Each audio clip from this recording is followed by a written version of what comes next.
Dear students, तो आइए बेटा आज के इस वीडियो में हम समझेंगे AC circuit having resistance and capacitance, यानी एक ऐसा एसी सर्किट जिसके अंदर केवल और केवल क्या जुड़ा हो बेटा, एक रेजिस्टेंस जुड़ा हो और कैपेसिटर जुड़ा हो, और साथ में एक ऐसा एसी सर्किट जिसमें रेजिस्टेंस और इंडक्टर दोनों हो। अभी तक हमने पढ़ा केवल ऐसा सर्किट जिसमें या तो रेजिस्टेंस था या केवल इंडक्टर लगा हुआ था या केवल कैपेसिटर, लेकिन अब रेजिस्टेंस और कैपेसिटर को सीरीज में जोड़ेंगे और एक सर्किट ऐसा लेंगे जिसमें रेजिस्टेंस और इंडक्टर को जोड़ेंगे। क्लियर है बेटा? तो लेकिन उससे पहले देखिए, लास्ट वीडियो में अपना एक टॉपिक रह गया था, variation of XL with the frequency. देखिए आपको पता है इंडक्टर के केस में जो इंडक्टिव रिएक्टेंस होती है that is equals to omega L. XL की वैल्यू कितनी होती है? Omega L. ओमेगा है एंगुलर फ्रीक्वेंसी, तो ओमेगा की वैल्यू 2 पाई एफ या 2 पाई न्यू लिख देते हैं कई फ्रीक्वेंसी को, मल्टीप्लाइड बाय एल। क्लियर है बेटा? ये किसका फॉर्मूला है? एक्स एल का, इंडक्टिव रिएक्टेंस। तो इसका मतलब देखिए आप यहां से क्लियर है कि जो एक्स एल है that is directly proportional to the frequency. Clear बेटा? तो यहां पर अगर हम यहां फ्रीक्वेंसी प्लॉट करें और यहां ले हम एक्स एल, फ्रीक्वेंसी के साथ एक्स एल पर क्या इफेक्ट होगा, तो वो डायरेक्टली प्रोपोर्शनल है, तो इसका मतलब स्ट्रेट लाइन ग्राफ आएगा। क्लियर है? तो एक्सएल और फ्रीक्वेंसी इनके बीच में ग्राफ कैसा आएगा बेटा? Straight line. तो अच्छा, तो नेक्स्ट है, ये तो था XL. Next variation of X C with frequency,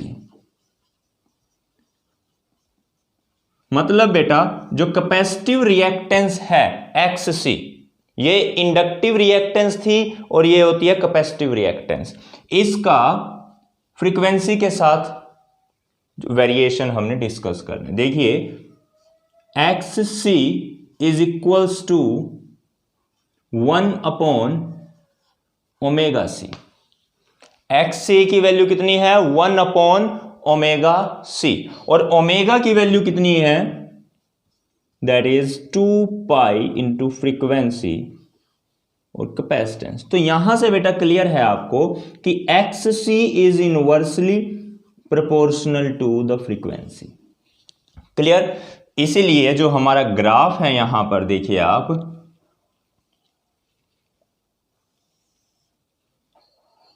ये फ्रीक्वेंसी और यहां आपका एक्स सी, तो यहां ग्राफ जो है जब भी इनवर्सली प्रोपोर्शनल होती है कोई चीज ऐसे, तो हमारा जो ग्राफ है उसका वो कुछ इस तरह से बनेगा। क्लियर है बेटा? तो यहां पर आप देख सकते हैं कैपेसिटिव रिएक्टेंस का फ्रीक्वेंसी के साथ रिलेशन, और यहां है इंडक्टिव रिएक्टेंस का फ्रीक्वेंसी के साथ रिलेशन। जैसे जैसे फ्रीक्वेंसी बढ़ती है इंडक्टिव रिएक्टेंस बढ़ती चली जाती है, लेकिन यहां ऐसा नहीं है, फ्रीक्वेंसी के बढ़ने से जो कैपेसिटिव रिएक्टेंस है वो घटती है। क्लियर है ना? तो ये वेरिएशन को चलिए जल्दी से वीडियो को पॉज करके नोट कीजिए, फिर हम करते हैं अपना टॉपिक को स्टार्ट। सो स्टूडेंट्स, आइए अब हम समझते हैं AC circuit with resistance and inductance in series. Clear? जो ऐसा एसी सर्किट जिसमें रेजिस्टेंस और इंडक्टेंस, रेजिस्टर और इंडक्टर दोनों सीरीज में जुड़े हुए हैं, उसको हम स्टडी करते हैं। क्लियर है? देखिए सबसे पहले हमने जो एसी वोल्टेज अप्लाई की है that is V equals to V naught sine omega T. Clear है? तो जो करंट होगा वो मान लीजिए कितना है? I equals to I naught sine omega T. ये तो वो है जो कि हमने अप्लाई किया है, I equals to the I naught sine omega T. Clear है? अब इंडक्टर और रेजिस्टर दोनों कैसे कनेक्टेड हैं? सीरीज में कनेक्टेड हैं एक दूसरे के साथ। तो इंडक्टर के अक्रॉस जो वोल्टेज होगी उसको हमने नाम दे दिया VL, और जो रेजिस्टर के अक्रॉस वोल्टेज होगी उसको नाम दे दिया VR। क्लियर है? कोई प्रॉब्लम नहीं। अब जो रेजिस्टर के अक्रॉस वोल्टेज है VR, उसकी वैल्यू क्या होगी? देखिए formula V equal to V naught sine omega T, V equals to V naught sine omega T. लेकिन ये वोल्टेज किसके अक्रॉस है? रेजिस्टर के अक्रॉस, इसलिए मैंने VR लिख दिया और V नॉट R। बात समझ में आ गई? क्योंकि हम रेजिस्टर के अक्रॉस ले रहे हैं तो पहचान रखने के लिए मैंने इसका नाम दे दिया R और जोड़ दिया साथ में। क्लियर? अब बात करते हैं इंडक्टर के अक्रॉस वोल्टेज। अब यहां V naught sine omega T, ये भी V equal to V naught sine omega T. बस ये क्योंकि इंडक्टर के अक्रॉस है इसीलिए इसके साथ लिख दिया एल। क्लियर बेटा?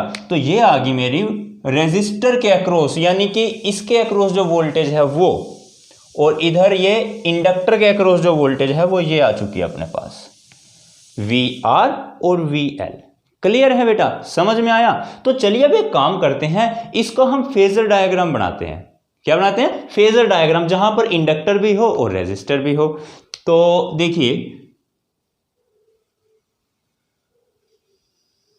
मान लीजिए ये हमारी लाइन रिप्रेजेंट करती है peak value across of the voltage across the resistance.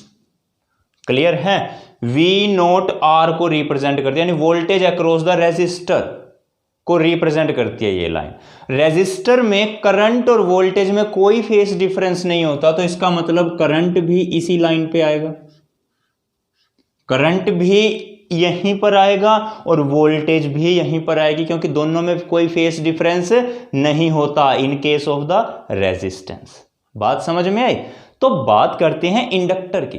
Inductor में आपको पता है कि जो वोल्टेज है करंट से 90 डिग्री आगे होती है। इंडक्टर में वोल्टेज करंट से कितना आगे होती है? 90 डिग्री। यानी अगर करंट यहां है तो इससे 90 डिग्री आगे बेटा इधर यहां पर होगी आपकी वोल्टेज ऑफ इंडक्टर। बात समझ में आई है? तो देखिए, वोल्टेज अक्रॉस द इंडक्टर ये रही, वोल्टेज अक्रॉस द रेजिस्टर ये रही, तो दोनों का नेट रिजल्टेंट कुछ बीच में इस डायरेक्शन में लाई करेगा। ये क्या होगा बेटा? दोनों का नेट रिजल्टेंट, इसको हम बोलते हैं सिंपली वी नोट। क्लियर है? समझ में आया? दोनों का इंडक्टर और रेजिस्टर की वोल्टेज का जो टोटल रिजल्टेंट आया वो उसको हमने वी नोट से शो किया। देखो, ये इंडक्टर के अक्रॉस वोल्टेज, रेजिस्टर के अक्रॉस वोल्टेज, दोनों का नेट रिजल्टेंट यहां है जो हमने अप्लाई किया है। क्लियर है? इसमें वी नोट है ना जो मैक्सिमम वैल्यू, ये वही वी नोट है। क्लियर? और इसकी जो मैक्सिमम वैल्यू है वी नोट एल, इसकी maximum value V naught R. Clear है बेटा? इंडक्टर रेजिस्टर की वोल्टेज का जो टोटल रिजल्टेंट आया वो वी नोट आएगा। बात समझ में आ गई? अब यहां पर parallelogram law of vector addition लगा के देखिए आप। पैरेललोग्राम ये क्या है? अपना फेजर डायग्राम बनाया हमने, तो बाय द फेजर डायग्राम जो अपना net resultant voltage I, the resultant potential, यहां पर क्या होगी? देखिए बेटा, जो रिजल्टेंट पोटेंशियल है यानी कि ये net resultant, this is equals to under root V naught L का square plus V naught R का स्क्वायर।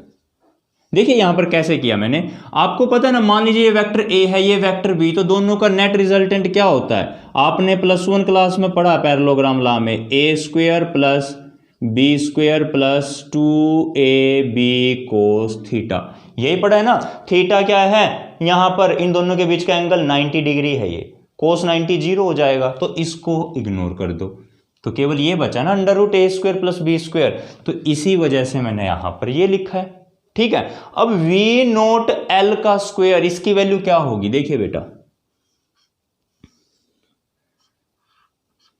आई नोट एक्स एल स्क्वायर। बात समझ में आई है?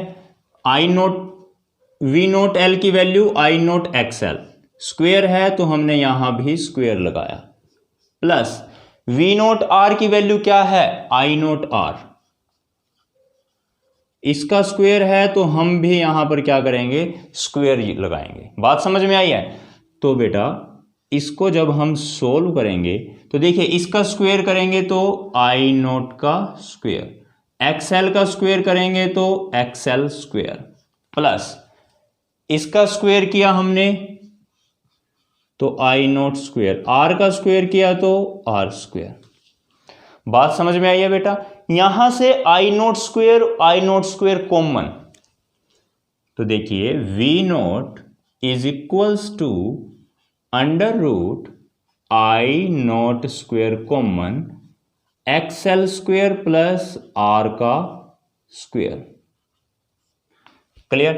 आई नॉट स्क्वेयर कॉमन है तो बाहर आ गया आपका I naught under root X L square plus R का स्क्वेयर।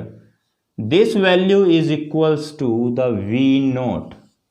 तो टोटल जो रिजल्टेंट पोटेंशियल आई है वो I naught under root XL square plus R square. Clear. यहां तक समझ में आया पहले बेटा? तो चलिए जल्दी से काम कीजिए, आप वीडियो को पॉज करके जल्दी से यहां तक नोट कीजिए, फिर हम आगे स्टार्ट करते हैं। तो ठीक है बेटा, आपने यहां तक नोट कर लिया होगा। अब देखिए बेटा, यहां पर जो अपनी टर्म है ना, ये एक टर्म यहां पर हमने यूज करी है, that is X L square plus R square. ये आपका इक्वल होता है जेड के, जिसको बोलते हैं इंपीडेंस। जेड एल आर लिख दो आप, Z L are, impedance of series LC या एल आर सर्किट। क्लियर है बेटा? जो हमारा एल आर सर्किट है, इंडक्टर रेजिस्टिव सर्किट, उसका जो टोटल इंपीडेंस है उसको बोलते हैं जेड। अब ये इंपीडेंस क्या होता है? It is the effective resistance, effective resistance of the series L R circuit. जो हमारा बेटा जी सीरीज एल आर सर्किट है उसका टोटल इफेक्टिव रेजिस्टेंस है जेड। बात समझ में आई है? तो अब देखिए आप, V naught is equals to, पहले तो आप इसको अंडरलाइन कीजिए, वी नॉट इक्वल आया अपना I naught into Z L R. तो क्लियर है बेटा? आई होप कि आपको यहां तक तो जितना भी मैंने करवाया है आपको वो सारा का सारा समझ में आ चुका होगा। क्लियर। अच्छा, अब यहां पर देखिए आप, ये है अपना करंट और ये टोटल वोल्टेज, टोटल वोल्टेज जो पोटेंशियल, इफेक्टिव पोटेंशियल जो आई है, इसके और इसके रिजल्ट से जो पोटेंशियल आई है वो इसका, इसके यहां करंट के साथ जो एंगल है उसको मैं मान लेता हूं फाई। कितना मान लिया हमने? Phi. Clear. Here the potential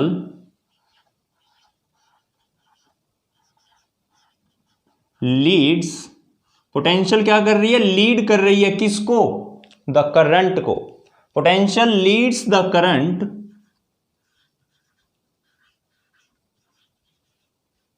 bye phi. Potential current से कितना आगे लीड कर रही है? फाई से लीड कर रही है। देखो करंट इधर है, पोटेंशियल उससे आगे जा चुकी है, फाई, टोटल फाई से इसको लीड कर रही है। बात समझ में आ गई है यहां पर आपको बेटा इतनी? अच्छा, अब एक बात समझिए, हमें इस फाई की वैल्यू निकालनी है। कैसे निकालेंगे फाई की वैल्यू? देखिए इसी सर्किट को मैं थोड़ा अलग तरीके से, इसी डायग्राम को सॉरी अलग तरीके से ड्रॉ करता हूं। ये आपकी वी नोट आर है, वी नोट आर को मैं क्या लिख सकता हूं? I naught R. Voltage across the resistor उसको कैसे लिख सकते हैं? I naught R. क्लियर। और इंडक्टर के अक्रॉस जो वोल्टेज है उसको हम कैसे लिख सकते हैं? I naught XL. क्लियर। देखो voltage across the inductor V equal to I R होता है ना, I यानी आई नोट, आर इसका रेजिस्टेंस क्या होता है? एक्सएल। क्लियर। अब यहां भी आई नोट, यहां भी आई नोट, दोनों को कैंसिल कर दो, कट कर दो। क्लियर है। अब इनका रिजल्टेंट टोटल वोल्टेज इधर आई थी, ऐसी जैसे वी नोट था, वी नोट की टोटल वैल्यू क्या आई है? आई नोट जेड एल आर। तो आई नोट यहां से भी कैंसिल किया तो यहां से भी कैंसिल, तो अपना बेटा ये आ गया, देखिए जेड एल आर। बात समझ में है? ये वैल्यू क्या है? फाई। हमें फाई निकालना है ना, तो देखिए आप tan फाई किसके इक्वल आएगा? परपेंडिकुलर बाय बेस यानी कि XL/R। तो बेटा इस फॉर्मूले का यूज करके आप एंगल फाई को फाइंड आउट कर सकते हो। फेस डिफरेंस यहां पर किसके बीच में, पोटेंशियल और करंट के बीच में, फॉर द LR सर्किट।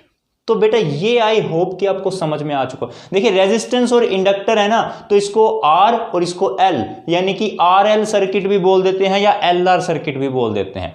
तो बेटा ये तो आई होप कि आपको समझ में आ चुका होगा, इसमें कोई डाउट आपको नहीं रहना चाहिए। अभी क्लियर है? तो चलिए जल्दी से वीडियो को पॉज करके आप इसको नोट डाउन कर सकते हैं।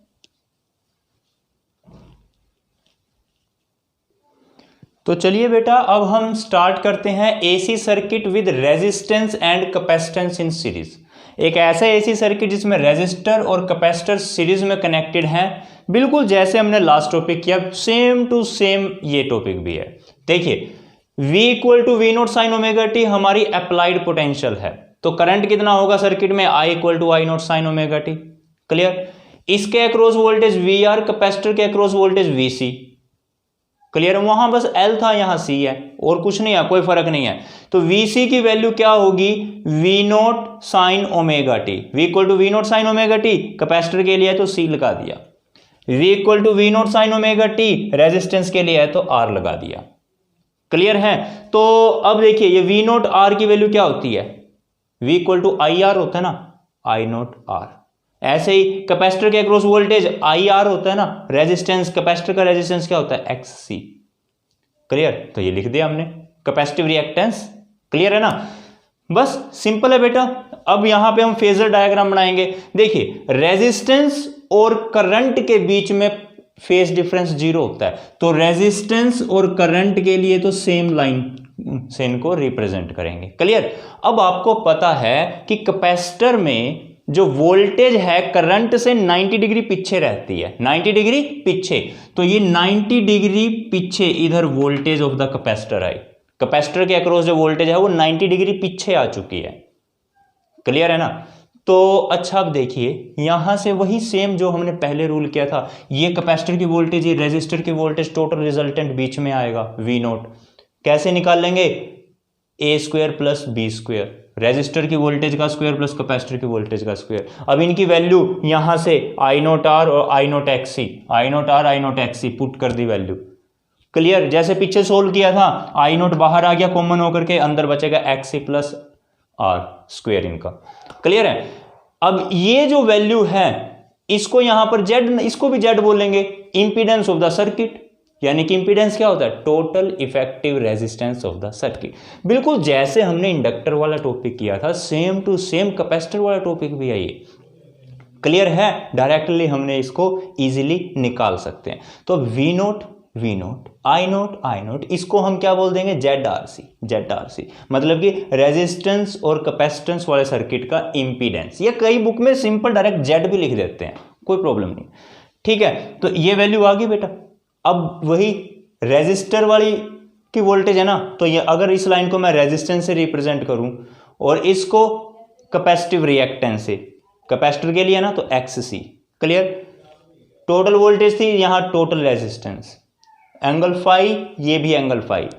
तो यहां से Z क्या होगा, परपेंडिकुलर बाय बेस, यानी कि XC/R, XC/R, ये 10 फाई की वैल्यू आ गई। तो आप फाई फाइंड आउट कर सकते हो यहां से। क्लियर है बेटा? समझ में आया?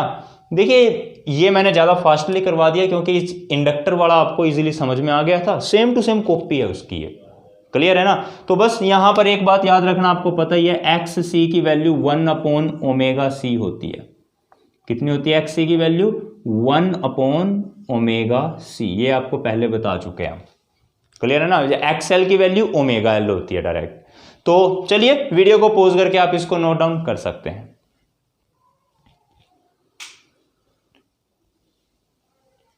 क्लियर है बेटा? नोट कर लिया? तो ठीक है बेटा, अपने नेक्स्ट टॉपिक के साथ मिलेंगे हम अपनी नेक्स्ट वीडियो में। तब तक के लिए bye bye, thank you and have a nice day.